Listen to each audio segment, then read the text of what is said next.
Hello friends, કેમ છો બધા? સ્વાગત છે તમારું મારા આજના નવા વ્લોગમાં. હાય. અને અત્યારે વાગી ગયા છે સાંજના 6 થયા છે અને અમે અત્યારે બનાવવા જઈ રહ્યા છીએ. શું બનાવવાના છીએ? પિઝા. હિતના ફેવરેટ પિઝા. હમણાં જ આપણે પિઝાનો બ્લોગ તો મૂક્યો તો, આપણે બહાર ખાવા ગયા હતા. પણ આજે પિઝા બનાવવાના છે કેમ કે હિતનો એક કઝિન આવેલો છે, તો અમે આજે ઘરે જે પિઝા બનાવે છે એની મદદથી પિઝા બનાવવાના છીએ. બરાબર, તો આજે આપણે ઘરે પિઝા સોસ પણ બનાવવાના છીએ. તો અમે તમને બતાવીશું કે પિઝા સોસ હું કઈ રીતે બનાવી છું, હે ને? યસ. તો જો આપણે અહીંયા પિઝા સોસ બનાવવા માટે મેં 6 થી 7 ટમેટા મેં અહીંયા લીધેલા છે. 2 દેશી ટમેટા લીધેલા છે અને બીજા બધા જે ઓલા આવે છે સાદા, એ લીધેલા છે. એટલે ખટાશ ને એ બધું એનું બેલેન્સ થઈ જાય. તો હવે જો આ ટામેટા મેં અહીંયા આવી રીતે કટ કરી લીધેલા છે, ઉપરનો ભાગ કાઢી નાખેલો છે. અને હવે એને થોડી વાર માટે હું કુકરમાં જઈને સ્ટીમ કરી લઈશ. તો જો અત્યારે આપણે છે ને થોડાક આ ડ્રાય ચીલી છે એને રોસ્ટ કરીએ છીએ, કેમ કે ચીલી ફ્લેક્સ બનાવવા છે અમારે.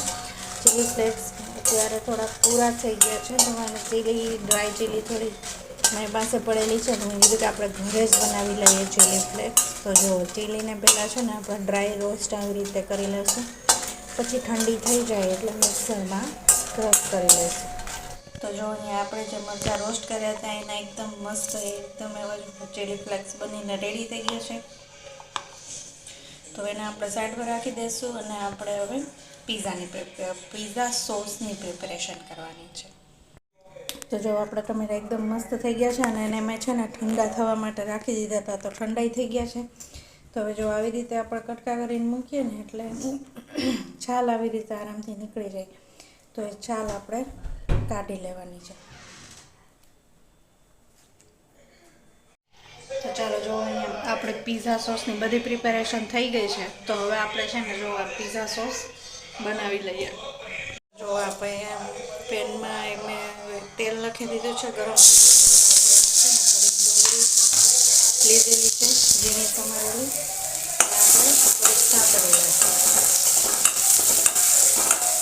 જો આપણી ડુંગળી થાય છે ત્યાં સુધીમાં લસણ લીધું છે અને એક લાલ મરચું મેં લીધેલું છે, એની આપણે પેસ્ટ કરીને એમાં એડ કરી દઈશું. તો જો અહીંયા થોડું સોતો થાય છે ત્યાં સુધીમાં આપણે 1 ચમચી જેટલો એમાં ઓરેગાનો અને ચીલી ફ્લેક્સ મિક્સ નાખીશું અને થોડા ચીલી ફ્લેક્સ અલગથી નાખશું.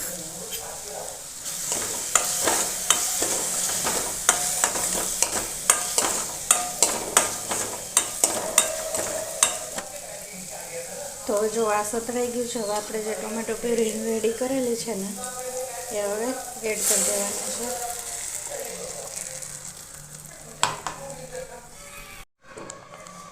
મીઠું સ્વાદ પ્રમાણે.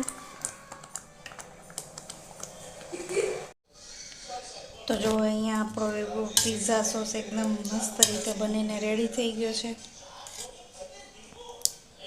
હવે આપણે જો આ વેજીટેબલ્સ છે, મકાઈ છે, કેપ્સિકમ છે, ઓનિયન છે, આપણે એને છે ને થોડાક આમાં સોતે કરી લઈશું.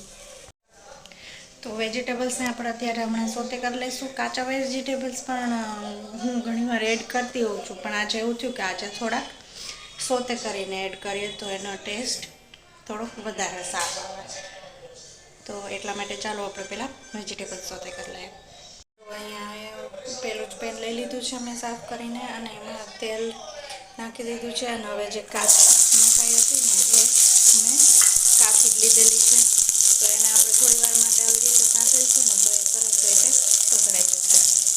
તો જો અહીંયા આપણા વેજીટેબલ્સ પણ એકદમ મસ્ત રીતે સોતે થઈને રેડી થઈ ગયા છે. હવે આપણે પિઝા બનાવી લઈશું.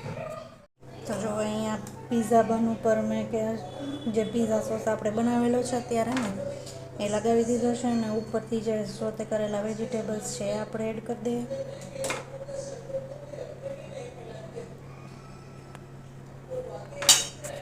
તો જો વેજીટેબલ્સ એડ થઈ ગયા છે. ઉપરથી આપણે છે ને મોઝરેલા ચીઝ એડ કરી દઈશું.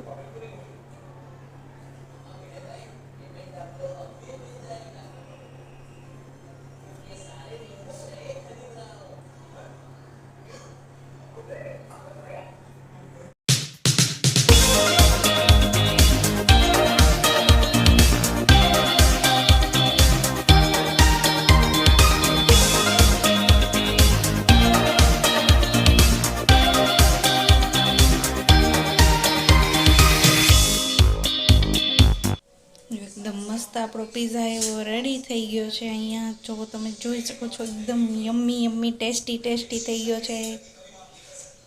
તો ચાલો જમવા આવી જાઓ જેને પીઝા ખાવો હોય. તો મારો આજનો વ્લોગ તમને પસંદ આવ્યો હોય તો મારા વિડીયોને લાઈક કરી દેજો, શેર કરી દેજો અને અમારી યુટ્યુબ ચેનલને સબસ્ક્રાઈબ કરવાનું બિલકુલ ભૂલતા નહીં. Thank you very much.